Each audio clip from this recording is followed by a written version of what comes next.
السلام علیکم ورحمۃ اللہ وبرکاتہ۔ بسم اللہ الرحمن الرحیم والصلاة والسلام علی رسولہ الکریم وعلی آلہ وصحبہ اجمعین ومن تبعہم بإحسان الی یوم الدین، اما بعد۔ خواتین و حضرات، دارالافتاء والقضاء کی نشریات کے ساتھ خلیق الرحمن آپ کی خدمت میں حاضر ہے۔ آج ذوالقعدہ کی 30 تاریخ ہے، 1443 ہجری کا یہ مہینہ ہے، اور عیسوی تاریخ 29 جون 2022 ہے۔ آج انشاءاللہ مغرب کے بعد غروب کے ساتھ ہی قمری مہینے کا قمری سال کا جو آخری مہینہ ہے ذوالحجہ، اس کا آغاز ہو جائے گا۔ اس لیے مناسب سمجھا کہ ذوالحجہ کے احکام اور فضائل کے حوالے سے ایک مختصر سی نشست رکھی جائے اور آپ تک پہنچائی جائے یہ گفتگو۔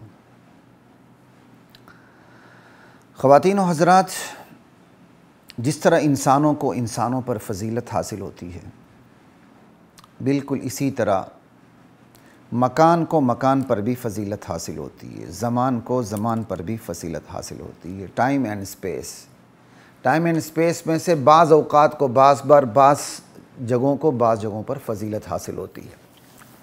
جیسے شب قدر کو فضیلت حاصل ہے دیگر راتوں پر، حجر اسود کو فضیلت حاصل ہے دیگر پتھروں پر، مکے کو فضیلت حاصل ہے تمام جگہوں پر، حتیٰ کہ مدینے پر بھی۔ تو یہ اللہ تعالیٰ نے کا اپنا ایک نظام ہے، تکوینی نظام ہے، اور یہ اس کی قدرت کا شاہکار ہے کہ اللہ تعالیٰ نے بعض دنوں کو، بعض ایام کو، بعض راتوں کو، بعض زمانوں کو فضیلت بخشی ہوئی ہے، بعض اوقات کو اللہ تعالیٰ نے فضیلت بخشی ہوئی ہے۔ اور یہ بات میں کسی وقت کر بھی چکا ہوں شاید، شب قدر کے حوالے سے جب سورۃ القدر پہ ہائی کورٹ میں خطابت میں بات ہوئی تھی جمعے کے بیان میں، کہ جو شب قدر کو فضیلت حاصل ہوئی ہے وہ صرف اس وجہ سے نہیں ہوئی کہ اس میں قرآن کریم نازل ہوا ہے، بلکہ فضیلت والی رات پہلے سے تھی، قرآن کریم کے نزول نے اس کی فضیلت کو مزید 4 چاند لگا دی ہے۔ یہ ایک مستقل بڑی نفیس سی بحث ہے جو تھوڑی بہت میں نے اس وقت کر دی تھی۔ ایسا نہیں ہوتا کہ تمام راتیں برابر تھی تو قرآن اترا تو لیلۃ القدر کو فضیلت حاصل ہو گئی، بلکہ پہلے سے ہی بائی نیچر کسی رات کو کسی رات پر، کسی دن کو کسی دن پر، کسی مہینے کو کسی مہینے پر، اور کسی جگہ کو کسی جگہ پر بائی نیچر فضیلت حاصل ہوتی ہے۔ جو اللہ تعالیٰ نے وہ فضیلت اس کی ساخت میں رکھی ہوتی ہے، پھر فضائل اوپر سے اور بھی آ جاتے ہیں۔ اسی طرح ذوالحجہ کے بھی بہت سے فضائل ہیں۔ اللہ تعالیٰ نے ذوالحجہ کی ساخت میں فضیلت رکھ دی ہے، بائی نیچر فضیلت رکھ دی ہے، لیکن ذوالحجہ کے فضیلتیں اس کے علاوہ بھی ہیں۔ بائی نیچر فضیلت کے علاوہ اس کے اندر جو اعمال ہیں اس کی وجہ سے بھی ذوالحجہ کو فضیلت حاصل ہو چکی ہے۔ ذوالحجہ مغرب کے غروب کے ساتھ ہی قمری سال کا آخری مہینے کا آغاز ہوا چاہتا، اور ذوالحجہ جو ہے یہ قمری سال کا آخری مہینہ ہے۔ تو کیسی عجیب بات ہے، رمضان کے آخری 10 دنوں کو فضیلت حاصل ہے اور ذوالحجہ کے پہلے 10 دنوں کو فضیلت حاصل ہے۔ لا الہ الا اللہ، یہ اللہ کی اپنی مرضی ہے۔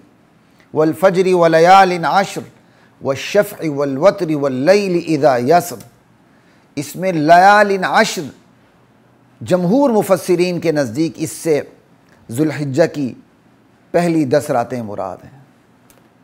والشفع والوتر، جفت اور طاق کی قسم، ایک تفسیر کے مطابق اس سے جفت سے مراد 10 ذی الحجہ اور طاق سے مراد 9 ذی الحجہ۔ بتانے کا مطلب اتنا ہے، ذوالحجہ پہلے 10 ایام کو بہت بڑی فضیلت حاصل ہے، اور سب سے بڑی بات یہ ہے کہ یہ عبادت کا بہترین زمانہ ہے۔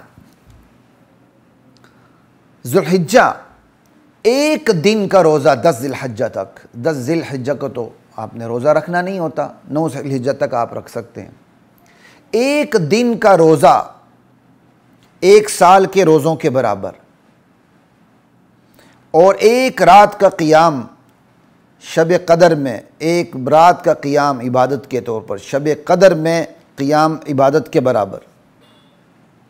اور پھر جو 9 ذی الحجہ ہے اس کا جو روزہ ہے وہ ایک گزشتہ سال کے گناہوں کا کفارہ بن جاتا ہے اور آئندہ سال آنے والے گناہوں کا کفارہ بن جاتا ہے، صغیرہ گناہ معاف ہو جاتے ہیں 9 ذی الحجہ کا روزہ رکھنے سے۔ یہ کتنی فضیلتیں ہیں اس کے اندر۔ تو ذی الحجہ ٹھیک ہے، تو ذو الحجہ جو ہے اس کو کتنی بڑی فضیلت حاصل ہے، اس کی 10 راتوں کو فضیلت حاصل ہے، اس کے 10 دن کو فضیلت حاصل ہے، اس کے اندر عرفہ ہے جس کا روزہ 2 سال کے گناہوں کے لیے کفارہ بن جاتا ہے، سال گزشتہ اور سال آئندہ کے لیے۔ اور البتہ عرفہ کا روزہ جو ہے وہ حاجیوں کے لیے نہیں ہے کہ حاجی نہ رکھیں، کیونکہ پہلے ہی حج کی وجہ سے وہ مشقت اور دشواریوں کا سامنا انہیں کرنا پڑتا ہے، تو ان کے لیے بہترین جو عمل ہے وہ وقوف عرفہ ہے۔ غیر حاجیوں کے لیے عرفہ کے دن بہترین جو عمل ہے وہ روزہ رکھنا ہے۔ تو ذی الحجہ کے اندر ہی ایام حج آ جاتے ہیں، اسی ذی الحجہ کے اندر یوم عرفہ آ جاتا ہے، اسی ذی الحجہ کے پہلے 10 دن میں پہلی قربانی کا پہلا دن جو سب سے فضیلت والا دن ہے 10 ذی الحجہ وہ بھی آ جاتا ہے، اسی 10 دن کے اندر تکبیرات تشریق کا آغاز ہوتا ہے 9 ذی الحجہ سے، اور یہی ذی الحجہ ہے جس کے اندر آپ تکبیرات پڑھتے ہیں، اٹھتے بیٹھتے لیٹتے ہیں، بازاروں میں چلتے، جہاں جہاں ذکر جائز ہے وہاں وہاں آپ تکبیرات پڑھتے ہیں، لا الہ الا اللہ۔ تو ذی الحجہ کو بہت زیادہ فضیلت حاصل ہے،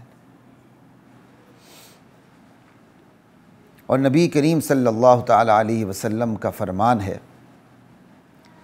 کہ عشرہ ذی الحجہ میں، ذی الحجہ کے پہلے 10 دن جو اعمال کرتا ہے، یہ جو اعمال اس میں بجا لائے جاتے ہیں، یہ عمل اللہ تعالیٰ کو تمام اعمال سے زیادہ محبوب ہے۔ صحابہ نے عرض کیا یا رسول اللہ جہاد سے بھی افضل ہے؟ کہا ہاں، ذی الحجہ میں جو اعمال بجا لاتے ہیں، دیگر جو ذی الحجہ کے علاوہ جو دیگر اعمال ہیں ان اعمال میں جہاد بھی ہے، تو جہاد سے بھی ذی الحجہ پہلے 10 دن کے اندر جو عمل ہوگا وہ جہاد سے بھی افضل ہے، کہ ایک مجاہد جہاد پہ چلا جاتا ہے اور جہاد کر کے ذی الحجہ کے علاوہ دنوں میں جہاد پہ جاتا ہے، جہاد کر کے میدان جہاد سے واپس مال و جان سمیت بخیریت پہنچ جاتا ہے، تو اس کے اس عمل سے ذی الحجہ کے اندر جو اعمال بجا لاتا ہے یہ عمل زیادہ اللہ تعالیٰ کو پسند ہے، محبوب ہے۔ البتہ وہ مجاہد جو ذی الحجہ کے علاوہ دنوں میں جہاد کرتا ہے، مال و جان سمیت اللہ کے راستے میں قربان ہو جاتا ہے، تو پھر اس کا عمل ذی الحجہ کے دنوں میں جو اعمال ہوتے ہیں ان سے بڑھ کر ہے، لا الہ الا اللہ۔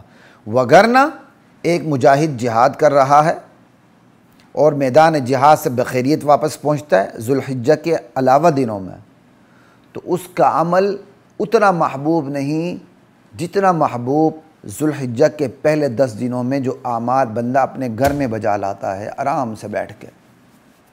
حدیث ہے، ماننے کے سوا چارہ نہیں، یہ تو اس کی فضیلتیں ہیں۔ لا الہ الا اللہ واللہ اکبر۔